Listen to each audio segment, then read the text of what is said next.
I got you, people. So I guess now some white folks are feeling stress, right? Because there's nobody out there to help them at a discount price.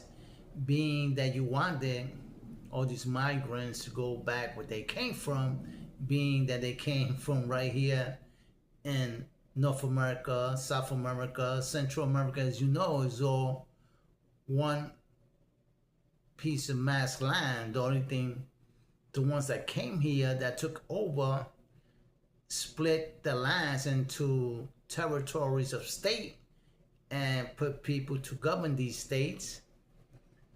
But now that you got all these mass deportation, the people that really did the work are not here anymore.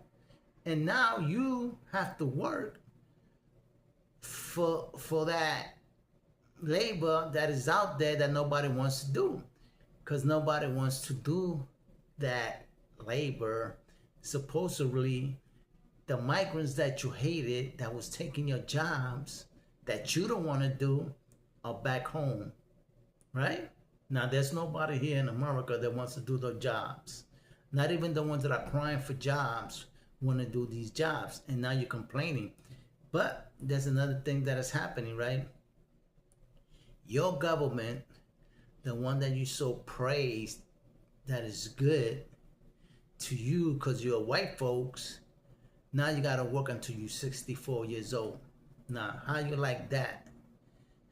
For an immigrant, right? Now the table's gonna be turned around. You're gonna be working like an immigrant to the day you die, until you're 64 years old, right? And if you don't have a legitimate reason that you can't work at 65, your benefits gonna be cut off just like that. Because the persons you got up there up in the government that you think just because they are from the same color spectrum that you are, right? Right? I don't know how to get these words because I want everybody to understand, right? So, like, you're white folks, you're Caucasians, right?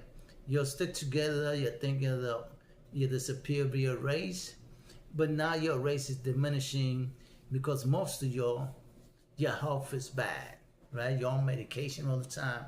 You're suffering from depression. You don't know what to do because you don't know how you're gonna pay your next bill that's gonna come every month for the rest of your life until you croak and you die, right?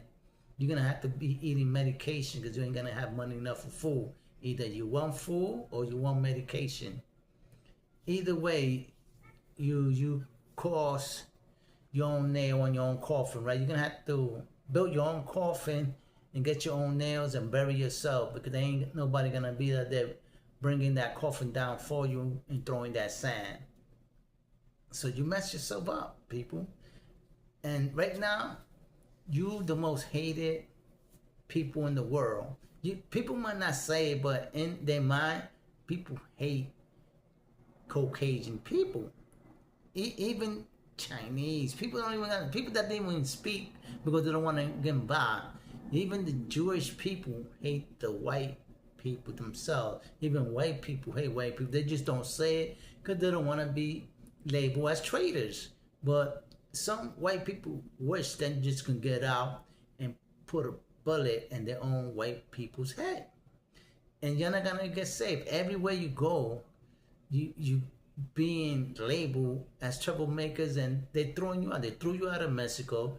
You can't go to Cuba because you're trying to run over Cuba, and Cuba just threw all your European people out with your companies and everything. They kept everything over there, and you put sanctions on them, an embargo for over 60 years, going 70 years, right? So everywhere you go, you just cause trouble. Nobody wants to do business with you. People do business with you because they have to. That's the way of life.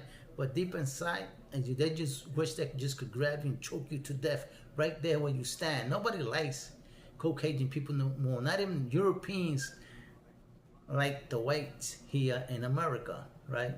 Because whites are not American. If white people really knew what the word America meant, they would despise it. And people that do know despise because the word America is Latin. I keep on saying it. So, oh, no, don't say that the word American is not American. Yes, it is. The word America is Latin. Las Americas, man. The Latins discover or supposedly discover this land and name it America. That's how the American and it's true. But you know one thing that people never question me about when I go to ceremonies and things like that, and they say please rise to pledge the allegiance, I never get up. And nobody usually never like come excuse me, but you know, they pledge allegiance because I gotta get on the case because I never stood up for the pledge allegiance. Even when I was in the service, I was, well, I didn't know because I was just, you know, doing my own thing. Well, I never stood up to pledge allegiance. I was stood sitting down and just kept my mouth quiet when everybody was pledging the allegiance. Because if I don't pledge my own allegiance, I ain't gonna pledge to another allegiance that just killing the world for differences of race and belief and culture. So I never played the legend, but I did serve. So to me, that's the best you can get out of me. But I'm definitely not gonna pledge allegiance to no other country if I'm not pledging for my own country, my own countrymen. So that's how I am. But I do protect where I stand, and wherever country I'm in, that's where I'm gonna protect, and that's where I gotta protect. That's where I'm at. So I gotta protect myself. But you know, I don't do things like that because you know it's just wrong. How you gonna pledge to a country that despises you and doesn't like you, and they tell you in your face that they don't like you, right? But no, when they need you, they want to use your services. But I don't do things like that. I don't, you know, like they say, I don't play that. It's bad, people.